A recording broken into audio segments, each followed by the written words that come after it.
Ромка, что ты нашел? Подберезовики. Ясно. Пока ищем. Идем по лесу. Бешеный, что ты знаешь об экологии? Нельзя все загрязнять.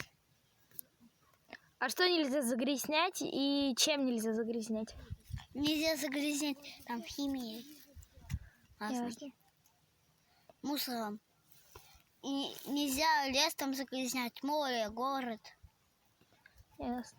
А вот когда мы сегодня вот шли в поход в этот, ты что находил по пути? Бутылки там разные. Галлончики на напряжение.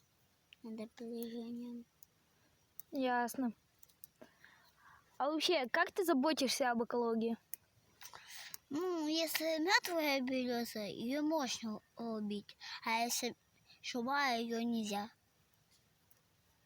Хорошо, спасибо.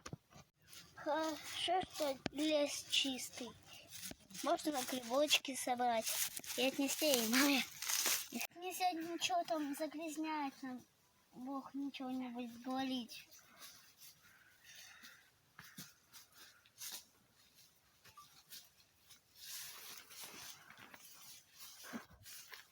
Много людей загрязняют лес тем, что оставляют там всякие бутылки стеклянные и пластмассовые.